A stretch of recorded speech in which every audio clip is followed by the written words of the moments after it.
Hello everyone, welcome to this notebook of ML for university exams, my daily journey to ML with ML machine learning. These notes it's created by me for the university exams. So let us talk about chapter second, recursion and Bayesian learning. So in this lecture we are covering these topics. This is a syllabus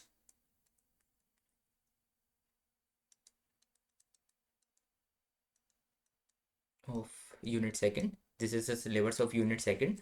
So in this unit we are learning linear regression, logistic regression, Bayesian learning, Bayesian theorem, concept learning, Bayesian optimal classifier, Navier Bayes classifiers, or Bayesian belief network, and lots more, EM algorithm and lots more. जो topics इसमें given है वो सब एक one by one read करेंगे और उनके बारे में अंडरस्टैंड करने की कोशिश करेंगे कि क्या कहना चाहते हैं ये। बाकी ये जो नोट्स हैं आपको पिन कमेंट में मिल जाएंगे, तो आप वहाँ से इन नोट्स को डाउनलोड करके पढ़ सकते हैं। ये नोट्स स्पेसिफिकली यूनिवर्सिटी एग्जामिनेशन के लिए हैं।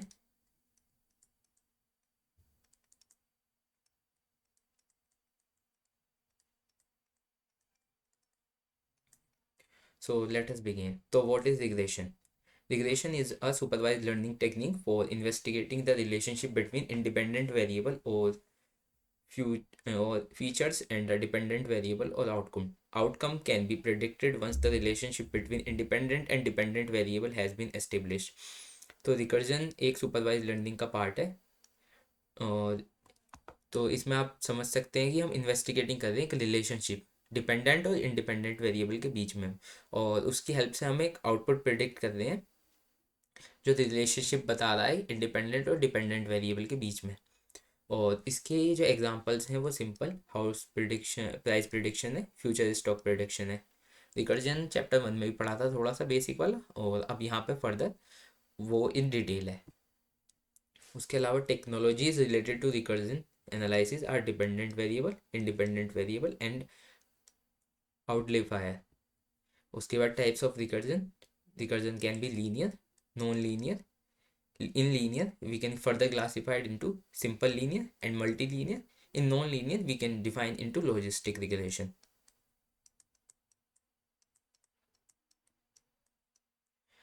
So let's move further to the types of regression.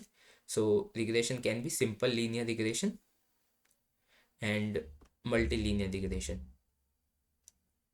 That is there, multilinear regression. So let's study about the simple linear equation. So linear regression, so simple linear regression shows the relationship between the independent variable x and the dependent variable y, hence called the linear regression. तो ये dependent और independent मतलब dependent variable और independent variable के बीच में एक relationship दिखा रहा है, जैसे कि आपको डेफिनेशन में बताया गया था। ये डिपेंडेंट, यहाँ पे इंडिपेंडेंट वेरिएबल है एक्स और डिपेंडेंट वेरिएबल है Y axis. If there is only one input X, such linear regression is called simple linear regression. If there is more than one input variable, then such linear regression is called multilinear regression. अगर जो एक input है तो ये है simple linear regression, अगर जो multiple हैं इनपुट इनपुट वेरिएबल्स तो वो क्या है, मल्टीपल लीनियर रिग्रेशन है। उसके बाद example of linear regression are, जैसे आप देख सकते हो ये स्ट्रेट लाइन जा रही है, तो ये इसमें फॉर्मूला लगता है y equal to M X plus C का, जो आपने पढ़ा होगा पहले।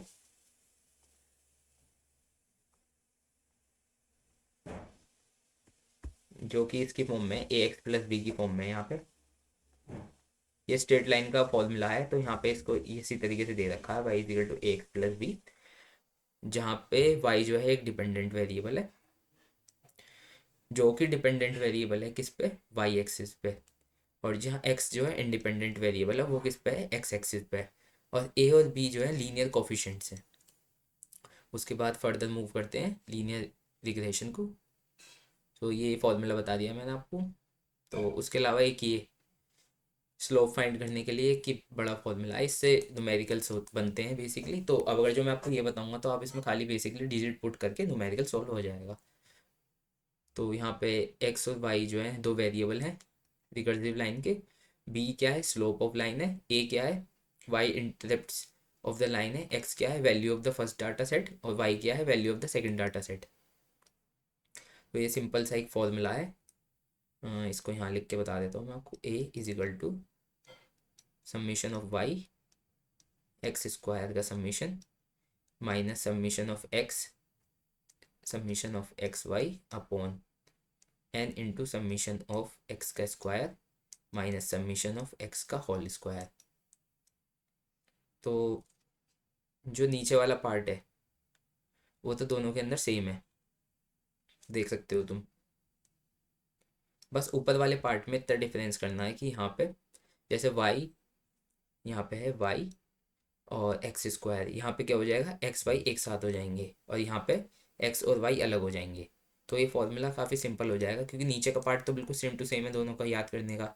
बस इस वाले पार्ट को यहाँ पे ये याद रखना कि इस वाले पार्ट को यहाँ पे कर देना, और जो ये वाला पार्ट है यहाँ पे उसको सोचना कि ये यहाँ पे आ गया, इसमें एक्स स्क्वायर हटा देना बस। ठीक है, उसके बाद फर्दर मूव करते हैं। मल्टीपल रिग्रेशन, इसका भी एक फॉर्मूला होता है मल्टीपल रिग्रेशन का, ये रहा। ये सीरीज फॉर्म हो रही है, y is equal to A plus b1 x1 plus b2 x2 plus dot dot dot plus bn xn तक। तो multiple regression is a statistical techniques that can be use to analyse the relationship between a single dependent and several independent variable. तो multiple regression एक statistical technique है, और जिसके अंदर use कर रहे हैं, रिलेशनशिप फाइंड कर रहे हैं बेसिकली डिपेंडेंट और इंडिपेंडेंट वेरिएबल के बीच में। रिग्रेशन का मतलब ये है कि हम रिलेशनशिप फाइंड करते हैं डिपेंडेंट और इंडिपेंडेंट वेरिएबल के बीच में। Each predictor value is weight, the weight denoting the their relative contribution to overall predictions. Here y is the dependent variable and x1 are the independent variable। जैसे कि पिछले उसमें भी y जो था डिपेंडेंट वेरिएबल था और x जो था इंडिपेंडेंट वेरिएबल था, सेम ही है। यहाँ पे भी y जो है डिपेंडेंट है और x जो है इंडिपेंडेंट है। x, उसके अलावा ये फॉर्मूला काफ़ी इम्पोर्टेंट है। तो अभी हम देखेंगे कि हमने ये तो देख लिया रिग्रेशन के, लीनियर रिग्रेशन के देख लिए, सिंपल रिग्रेशन और मल्टीपल रिग्रेशन। अब नॉन लीनियर का देखेंगे जिसका पार्ट है लॉजिस्टिक रिग्रेशन। तो लॉजिस्टिक रिग्रेशन देख लेते हैं यहाँ से। ये बेसिकली लॉजिस्टिक रिग्रेशन का ये फॉर्मूला है, F X is equal to 1/1 plus E की पावर माइनस एक्स। ये तीनों फॉर्मूले याद करने पड़ेंगे अच्छे से, जब लिखोगे इनको जब भी नंबर मिलेंगे बेसिकली। यही है, logistic regression is a statistical analysis method to predict a binary outcome such as yes और नो। बाइनरी का मतलब क्या होता है, दो। बाइनरी का मतलब होता है 0 या 1। तो मतलब यस या नो में इसका प्रिडिक्शन होगा कि या तो काम होगा या नहीं होगा, based on the prior observations of the data set, मतलब पिछली ऑब्जर्वेशन से डाटा सेट की।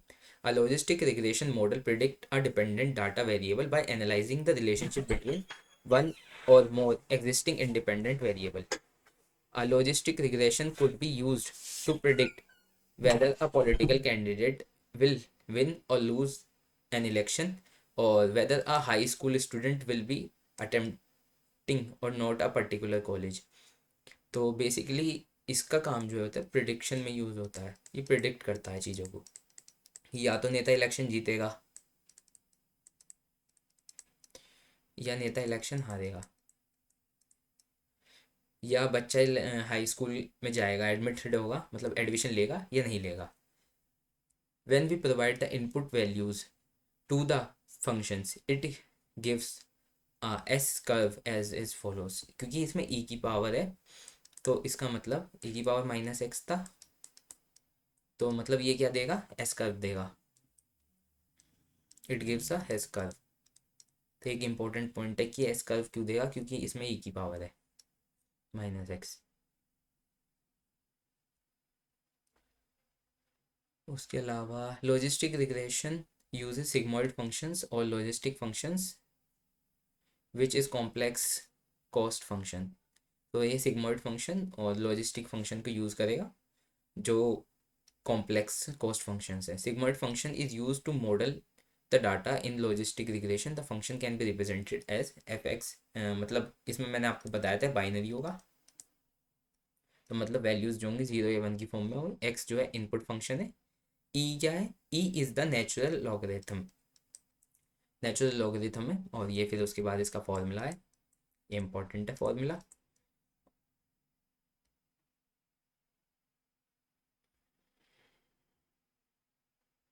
उसके अलावा logistic regression assumptions, independent variable should not have multiple collinearity occur when independent variable in a regression model are correlated. The correlation is a problem because the independent variable shouldn't be independent. If the degree of the correlation between variable is high enough, it can be cause problems when you fit the model and interrupt the result. तो basically यहाँ पे correlation के बारे में बता रहा है कि किसका किसके साथ रिलेशन है, इंडिपेंडेंट वेरिएबल का कैसे रिलेशन डिपेंडेंट वेरिएबल से।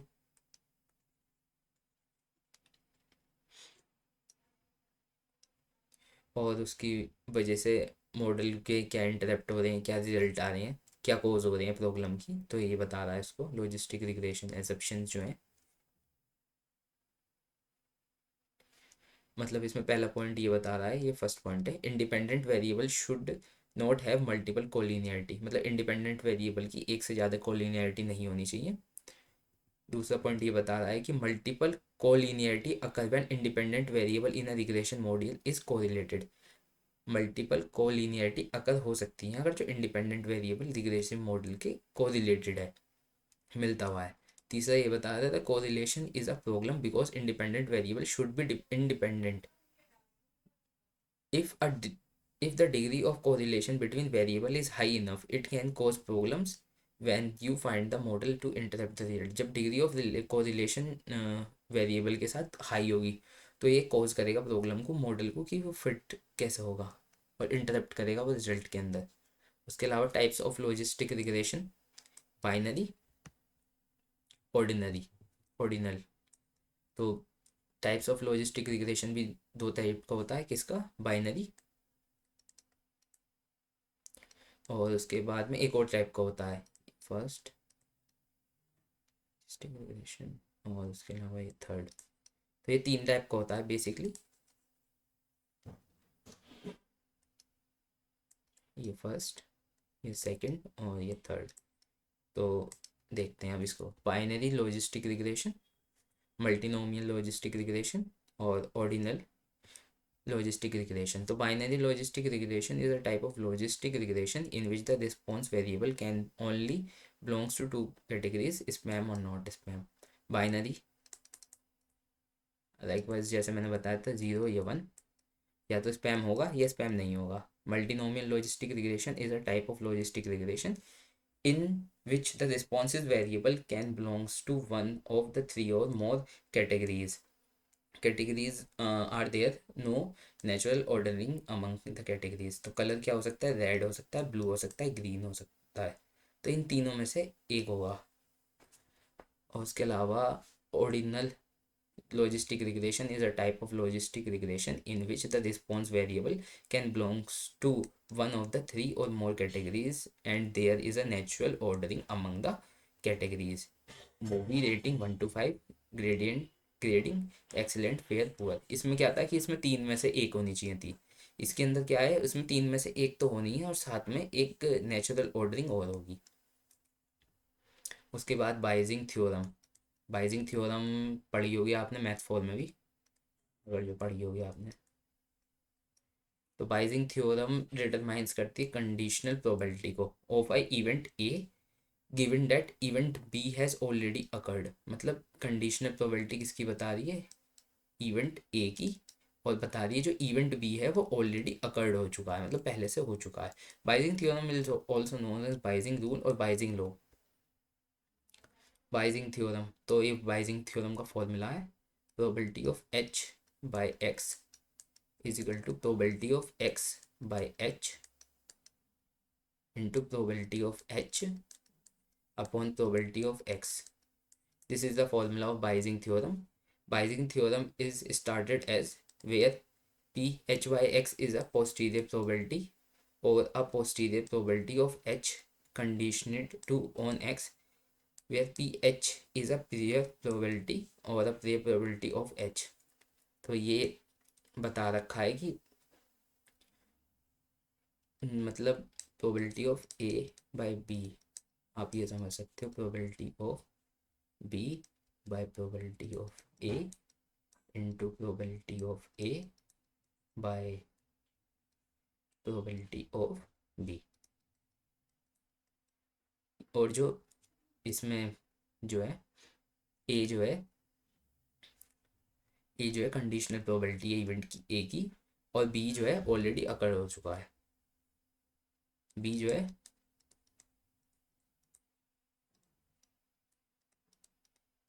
अकर हो चुका है, और ए क्या है, कंडीशनल प्रोबेबिलिटी है, ठीक है ना। उसके बाद यही है सेम चीज़ें, फॉर्मूला ये एक्सप्लेन कर रखा है नीचे, तो मैंने आपको यहाँ कर दिया। उसके अलावा ये एक डायग्राम है जो ट्रेनिंग डाटा का है, क्लासिफिकेशन रूल से क्लासीफाई कर रहा है कौन सा टेस्ट डाटा है और कौन सा न्यू डाटा है, उनको क्लासीफाई कर रहा है। उसके बाद न्यू टॉपिक है नेविस बाइजिंग क्लासिफिकेशन। सो नेविस बाइजिंग क्लासिफिकेशन ये इम्पोर्टेंट टॉपिक है, अगर जो आप AKTU से बिलोंग करते हैं तो AKTU से है तो ये पेपर में आएगा ही ज़रूर। तो naive Bayesian classification, the Navis Bayesian classifier or simple Bayesian classifier works as follows. Let D be a training set of triples and their associated class labels. Each tuple is represented by an n-dimensional attribute vector depicting an measurement made by the tuples for n attributes represent respectively A। तो इसमें क्या हो रहा है कि हमने D क्या है, हमने एक ट्रेनिंग सेट ऑफ टपल्स माना जो एसोसिएटेड है कुछ ग्लास लेवल्स से। हर टपल जो है वो एन डायमेंशनल एट्रीब्यूट वेक्टर है, जो रिप्रेजेंट कर रहा है एन डायमेंशनल एट्रीब्यूट वेक्टर को रिप्रेजेंट कर रहा है, और depicting N measurement made by tuples, और उनके जो मेजरमेंट हैं, जो टपल्स के मेजरमेंट हैं उनको डिपिक्ट कर रहा है, उनको मतलब शो कर रहा है बेसिकली। और जो मेजरमेंट हैं वो किस की फॉर्म में है, इसमें फॉर्म में है A1 A2 dot dot dot AN। Suppose that there is a M class, ये ग्लासेस हैं, क्लासेस क्या है, क्लासेस हैं C1 C2 up to CM, giving a triple X, the classifier will predict X belongs to the classes having the highest posterior probability condition on X, that is the Navier Bayes classifier predict that tuples X belongs to class CI, जो tuples हैं X वो belong कर रहे हैं class CI को। And if and only if, अगर जो ये कंडीशन सेटिस्फाई हो रही है, अगर जो probability of C of I by X की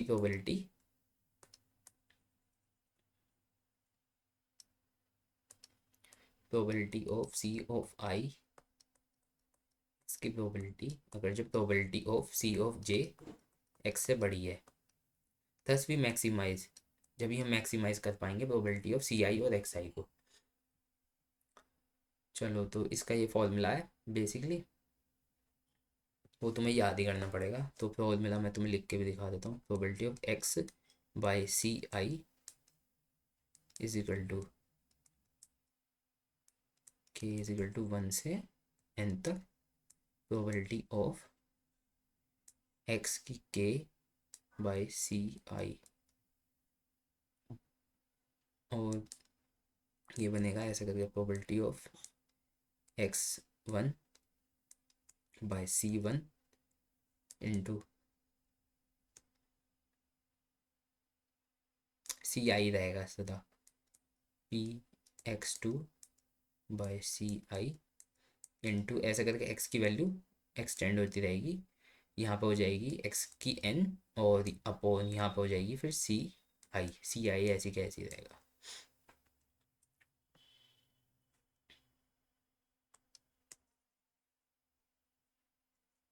रुक जाओ मैं अच्छे से समझो। मतलब ये formula basically P the probability of x1 by C I, और ये बेसिकली मेरे हिसाब से सम्मिशन है, या पाई का साइन गलत है, यहाँ सम्मिशन का साइन होना चाहिए था, और into probability of x2 divide by C I, ऐसे करके ये बढ़ता जाएगा probability of dot dot dot X N और बाई सी आई तक पहुंच जाएगा। ठीक है, और उसके अलावा ये कंडीशंस कुछ लिखी हुई हैं, इनको पढ़ लेना। एप्लीकेशंस ऑफ नेविस बाई क्लासीफायर, तो न्यूज़ कैटेगराइजेशंस में into sports, health care, media और एंटरटेनमेंट में बेसिकली कैटेगराइजेशंस के लिए यूज़ होती हैं नेविस बाई क्लासीफायर, और स्पैम फिल्टरिंग में categorizations of email into spam or not spam, email services like Gmail, use of algorithm to figure out whether an email is spam or not spam. It can be used in real time predictions because the Navis Bayes classifier is eager learner. तो इसको हम real time prediction में भी use कर सकते हैं।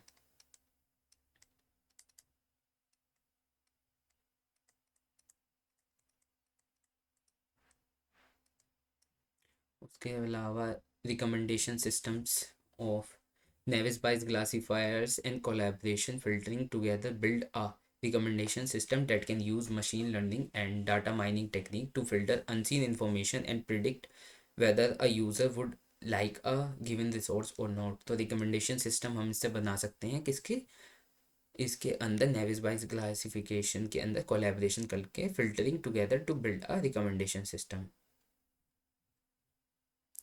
Filtering और naive बाइस को मिला के हम एक रिकमेंडेशन सिस्टम बना सकते हैं जो यूज़ करेगा मशीन लर्निंग को और डाटा माइनिंग टेक्निक को फिल्टर करने के लिए अनसीन इन्फॉर्मेशन को, जो प्रिडिक्ट करेगा कि यूज़र लाइक करता है गिवन रिसोर्सेज को और नहीं लाइक करता है। तो इसके एप्लीकेशंस बता दी मैंने आपको, 3 एप्लीकेशंस बताए हैं। पहला तो ये फर्स्ट, सेकेंड स्पैम, तीसरा रिकमेंडेशन सिस्टम। और उसके बाद कॉन्सेप्ट लर्निंग, ये भी इंपॉर्टेंट टॉपिक है काफ़ी। The problem of including general functions from a specific training example is central to learning. Concept learning can be formulated as a program of searching through a predefined space of potential hypotheses for a hypothesis, the best fit of training example.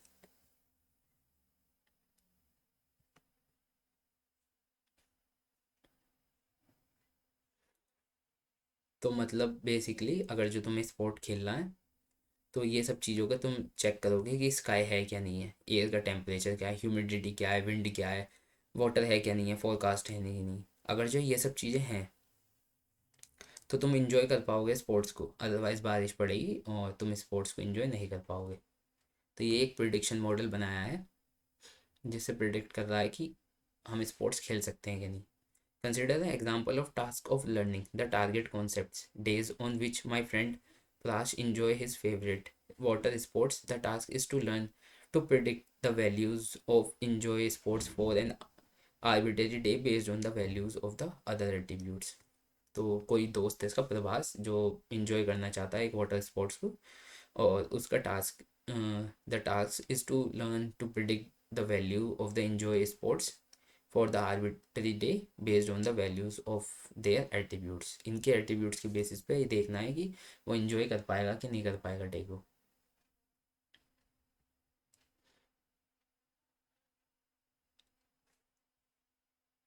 तो concept learning को हम formulate कर सकते हैं problem searching के उसमें, problem of searching, problem of searching through a pre defined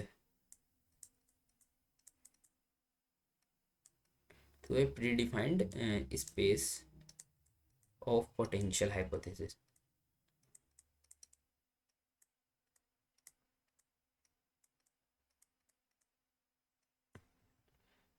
और उसके बाद ये इसका एग्जांपल है कॉन्सेप्ट लर्निंग का। उसके अलावा कैंडिडेट एलिमिनेशन एल्गोरिथम। अब सबसे पहले कैंडिडेट एलिमिनेशन एल्गोरिथम को समझते हैं, काफ़ी इंपॉर्टेंट एल्गोरिथम है ये भी। So what is candidate elimination algorithm? The candidate elimination algorithm does this by updating the journal and specific boundary for each example, each new example. तो it in extended form of find s algorithm. तो कोई S algorithm का extended version है ये.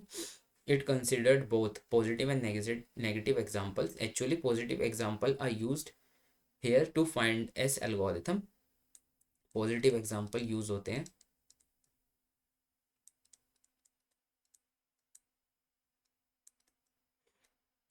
हैं S algorithm के लिए. Basically, they are generalizing from a specifications while the negative example is specified for generalized form.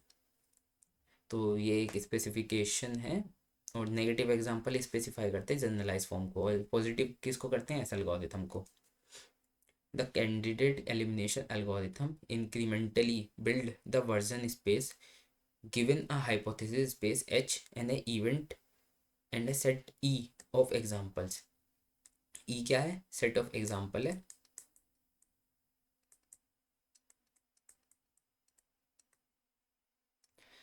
H क्या है, H क्या है, हाइपोथेसिस स्पेस है.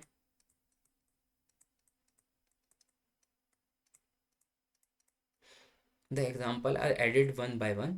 Each example possibly shrink the version space by removing the hypotheses that are inconsistently with example. तो हर example के साथ possibly ये shrink कर रहा है वर्जन को, स्पेस को, और रिमूविंग कर रहा है हाइपोथेसिस को, जिसकी वजह से क्या हो रहा है, इनकन्सिस्टेंट जो चीज़ हो रही है एग्जाम्पल के साथ. तो सबसे पहले कैंडिडेट एल्गोरिथम देखते हैं.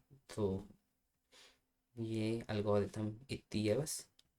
तो एल्गोरिथम्स का मतलब होता है कि तुम एल्गोरिथम्स को अपनी भी बना के लिख सकते हो. ये ज़रूरी नहीं है कि बिल्कुल सेम टू सेम ही लिखनी है ये. तुम इनको अंडरस्टैंड करके अपनी लैंग्वेज में भी लिख सकते हो. तो सबसे पहले हम इनिशियलाइजेशन कर दें जी को to the set of maximal general hypothesis in H. उसके बाद हम इनिशियलाइज करते हैं एस को to the set of maximal specify hypothesis of H को. जी को हम किस में कर लें, जनरल हाइपोथेसिस में.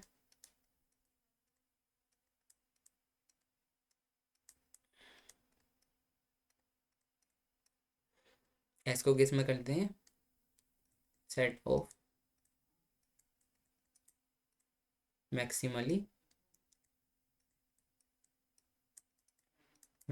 स्पेसिफिक हाइपोथेसिस में एच की. For each training example D.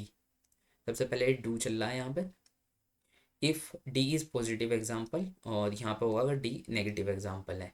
जी क्या है यहाँ पे, जनरल हाइपोथेसिस है. और एस क्या है यहाँ पे, स्पेसिफिक हाइपोथेसिस है एच की. और यहाँ डी क्या है, for each training example D. हम डू कर रहे हैं. अगर जो डी पॉजिटिव है तो ये करना है, अगर डी पॉजिटिव है तो ये करना है, अगर जो डी नेगेटिव है तो ये वाला फॉर्म करना है, परफॉर्म करनी है चीज़. तो सबसे पहले do remove from G any hypothesis inconsistent with D.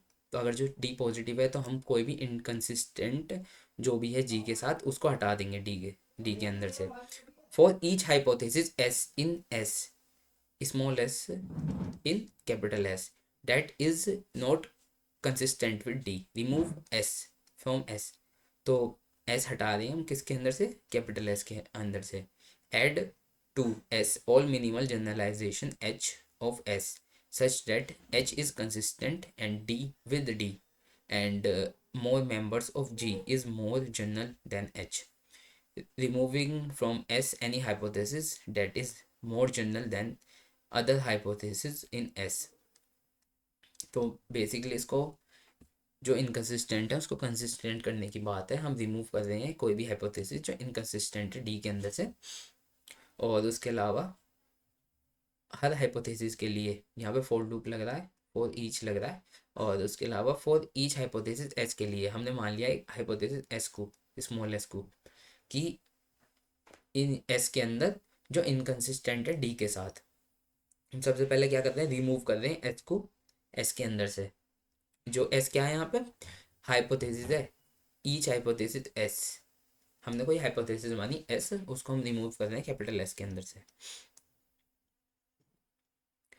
उसके बाद हम कैपिटल एस के अंदर क्या कर रहे हैं, add to S all minimal generalisation H of S.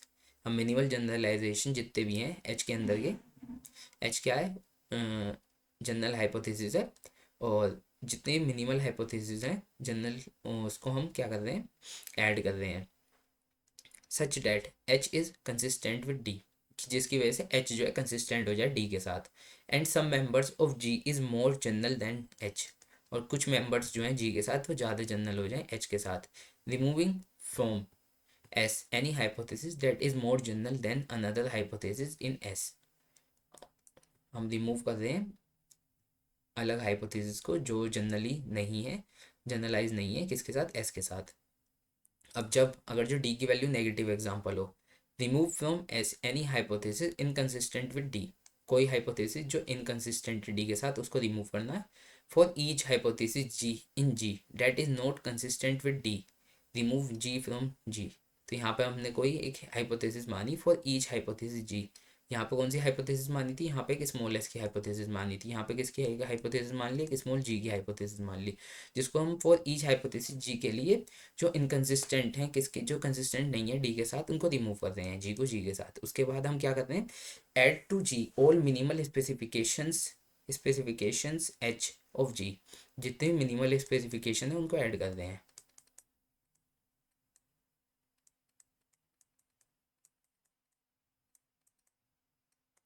Add कर रहे हैं किसके अंदर, एच के अंदर, एच ऑफ जी के अंदर, such that H is consistent with D and some members of S is more specific than H. Remove from G any hypothesis that is less general than other hypothesis in G. उसके अलावा ये कुछ उसके examples हैं।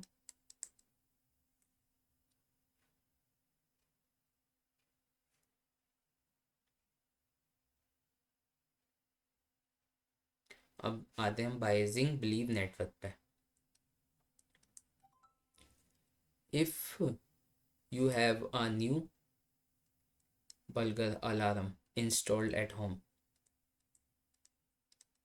तुम्हारे पास तुमने कोई vulgar alarm install करा इसके अंदर, अपने होम के अंदर।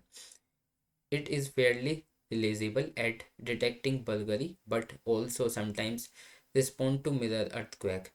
तो ये फेयरली रिलायबल है डिटेक्टिंग करने के लिए बल्गरी को, और पर ये समटाइम्स रिस्पॉन्ड करता है माइनर earthquake के लिए भी। मतलब जो अलार्म है बेसिकली वो बचता तो अपने टाइम पे ही है, और बाकी अगर जो कोई माइनर earthquake आ रहा तो भी वो बच रहा है।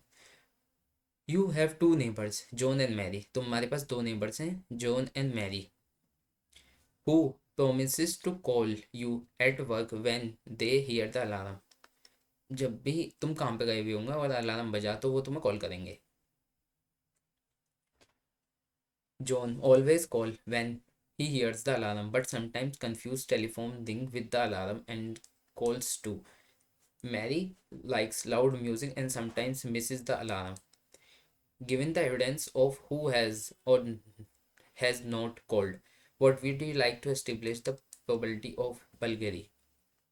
तो इसमें इसकी प्रोबेबिलिटी बतानी है कि किसने अलार्म के टाइम पे कॉल करी, किसने नहीं करी। तो यहाँ पे गिवन होगा डाटा के अंदर, बाइजिंग नेट बिलीव नेटवर्क के अंदर क्वेश्चन है, और उसके बाद तुम्हें ऐसे करके इसका सॉल्यूशन देना है। वैल्यूज़ जो भी होंगी वो पुट करनी है और उसके बाद इसका सॉल्यूशन देना है।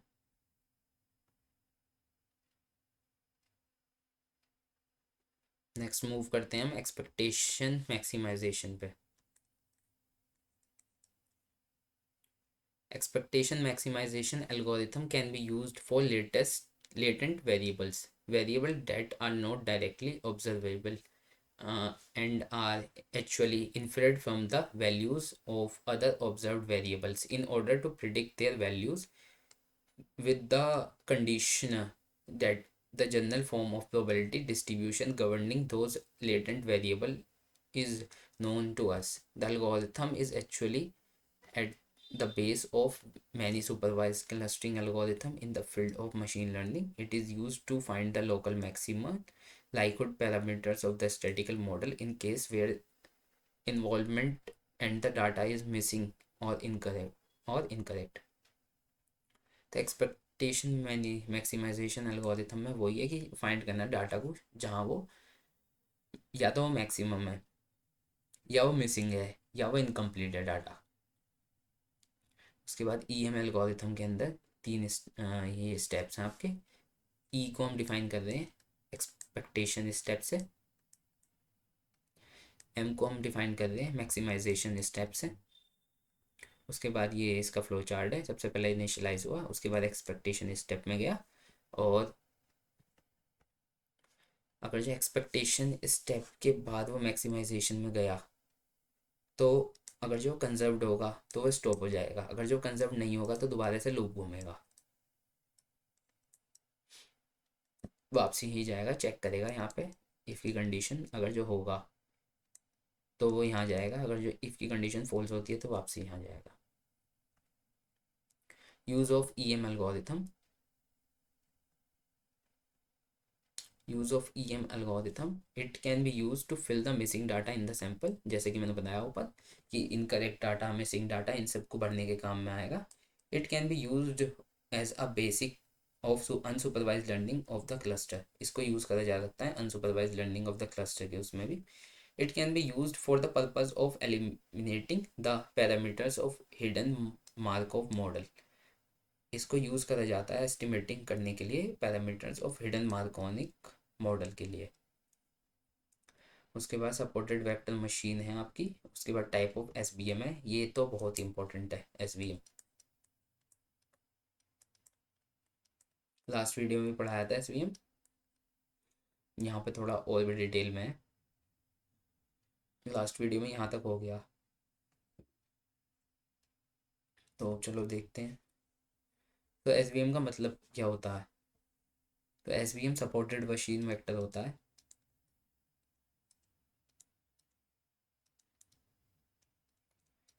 सपोर्ट वेक्टर मशीन होती है,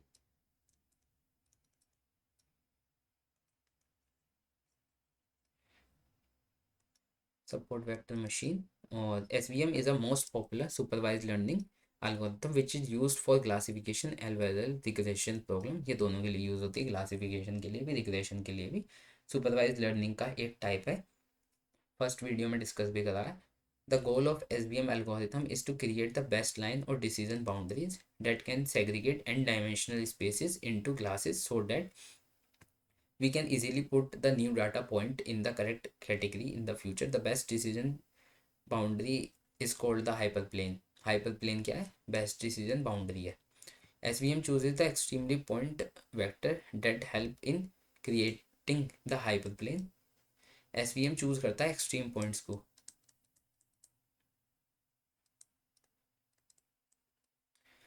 वेक्टर्स को जो हेल्प करते हैं क्रिएटिंग करने के लिए hyperplane. These extreme cases are called supported vectors and hence the algorithm is termed as supported vector machine. अगर जो तुम लेक्चर फर्स्ट देखोगे तो तुम्हें ये दिख जाएगा इसके अंदर कि दो ग्राफ्स थे, एक तो ऐसे करके था इसके अंदर नॉन लीनियर, और एक था लीनियर वाला, तो उसके अंदर दोनों चीज़ दे रखी हैं, उसके एक था ऐसे वाला, उनके बीच में लाइन जा रही थी।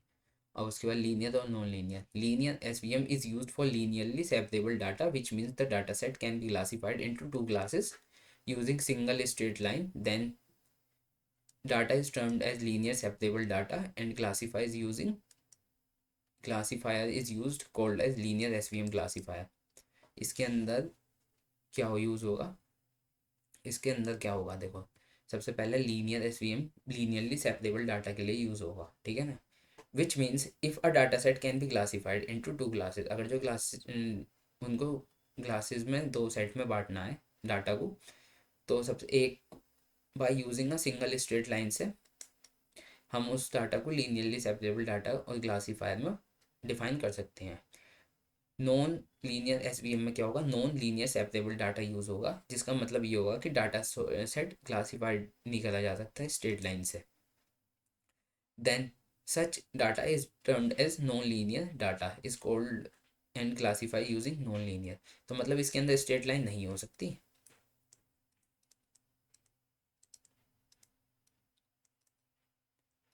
स्ट्रेट लाइन से डिफाइन नहीं किया जा सकता, ये स्ट्रेट लाइन से डिफाइन किया जा सकता है।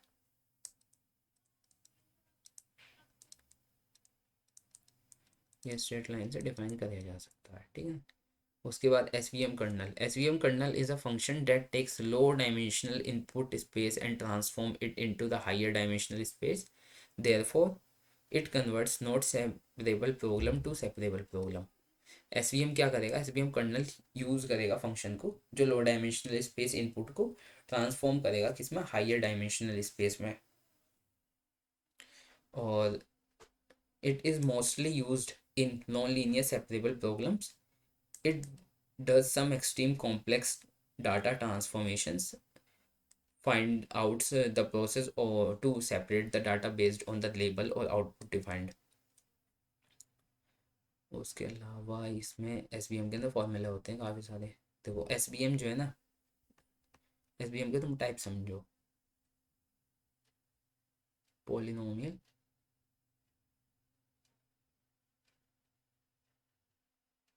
देखो ये इंपॉर्टेंट है। देखो यहाँ पोलिनोमियल, गैसियन रेडियल बेस फंक्शन और सिग्मॉइड, ये तीनों ही काफ़ी इंपॉर्टेंट है। SVM कर्नल फंक्शन कहते हैं इनको। तो सबसे पहले पॉलिनोमियल कर्नल आता है जिसके फॉर्मूला ये होता है x⁻t y+c और d। उसके बाद आता है गैसियन रेडियल फॉर्मूला जो होता है ये, और यहाँ पे अल्फा माइनस है xi माइनस xj बार की फुल पावर 2, ठीक है ना। और यहाँ पे ये exp एक्सपोनेंशियल है। तो उसके बाद sigmoid kernel function, sigmoid kernel function ये होता है 10h अल्फा x⁻t y+c। तो अब इनके बारे में समझते हैं, फॉर्मूले के बारे में। इन तीनों के फॉर्मूले याद करने पड़ेंगे। इसके फॉर्मूला सबसे पहले पॉलिनोमियल का, उसके बाद गैसियन रेडियल फंक्शन का और सिग्मॉइड कर्नल का। इसके अंदर बेसिकली जो इस चैप्टर के अंदर है फॉर्मूलेज हैं काफ़ी सारे, और उन सबको याद करना पड़ेगा। और अगर जो तुम्हारे कॉलेज में न्यूमेरिकल्स आते हैं, क्योंकि एक टीम में तो न्यूमेरिकल बहुत कम आते हैं, अगर तुम्हारे कॉलेज में आते हैं तो तुम्हें इसके साथ में न्यूमेरिकल भी प्रैक्टिस करने पड़ेंगे इसके। सबसे पहले पॉलिनोमियल कर्नल की बात करते हैं। It is more generalised representation of a linear kernel. ये मोर जनरलाइजेशन रिप्रेजेंटेशन है लीनियर कर्नल का। It is not as preferred as kernel function as it is less efficient and accurate. तो ये less efficient और accurate है किससे, kernel function से। तो for degree d polynomial, the polynomial kernel is defined where x and y are vector in the input space। x और y क्या है, वेक्टर हैं इनपुट स्पेस के। Vector of features computed from training the test samples. d क्या है, d अगर जो 1 है तो ये बनता है लीनियर कर्नल। उसके अलावा ये दूसरा फॉर्मूला है Gaussian radial based function. It is one of the most preferred. It helps to make proper separation where when there is no prior knowledge of data used kernel function is SVM. In SVM it is usually chosen for non-linear data। non-linear data के लिए ये choose होता है basically, कोई prior knowledge नहीं चाहिए इस data के लिए। और इसका फार्मूला ये होता है जहाँ गामा की वैल्यू होती है तुम्हारी, जो गामा ये वाला है उसकी वैल्यू 0 to 1, और उसके अंदर मैनुअली प्रोवाइड कराई जाती है वैल्यू ऑफ गामा की कोड के अंदर, और गामा की प्रेफर्ड वैल्यू होती है 0.1। उसके अलावा here when gamma is 1/2 gamma square, this kernel is called Gaussian kernel sigma variance। Gaussian kernel sigma variance gamma, it decide that how much curvature we want in the decision boundary. ये define करता है कितना curvature चाहिए decision boundary में। उसके बाद sigmoid kernel, it is mostly preferred for neural network. ये neural network के लिए प्रेफर किया जाता है, न्यूरल नेटवर्क के लिए प्रेफर्ड किया जाता है sigmoid function, sigmoid kernel. It is more preferred for neural network. This kernel is functions is similar to a 2 layer perceptron models of the neural network which works as activation functions of the neurons। तो तुमने देखा होगा perceptrons से मिलके बनते हैं neural network, perceptron से मिलके बनता है न्यूरल नेटवर्क। तो बेसिकली सिमिलर ही है, 2 लेयर perceptron मॉडल्स है न्यूरल नेटवर्क की जिनके एक्टिवेशन फंक्शन से न्यूरॉन्स बनते हैं। एक्टिवेशन फंक्शन ये वाला होता है जिसके अंदर सब चीज़ प्लस हो जाती हैं, ऐड हो जाती हैं।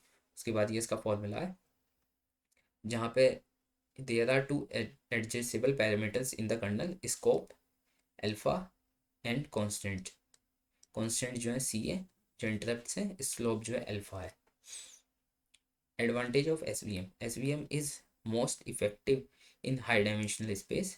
SVM is relatively memory efficient होते हैं SVM. SVM can be used classification regression problem दोनों को सॉल्व कर सकते हैं। उसके अलावा डिसएडवांटेज क्या है एसवीएम के, एसवीएम सुटेबल नहीं होता लार्ज डाटा सेट के लिए। SVM does not perform very well when the data set has more noise, target classify overlapping. तो जब ज़्यादा नॉइज होगी, ओवरलैपिंग ज़्यादा होगी तो ये इतने अच्छे से काम नहीं कर पाएगा। Choosing an approximation kernel function is difficult. एक approximation function kernel function define करना बहुत ही मुश्किल है।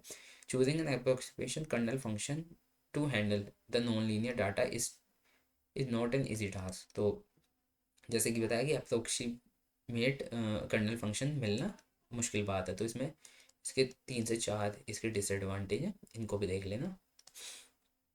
So that's all for today, thank you so much. तो अब यूनिट सेकंड भी कवर हो गई है, अब यूनिट थर्ड पे आते हैं।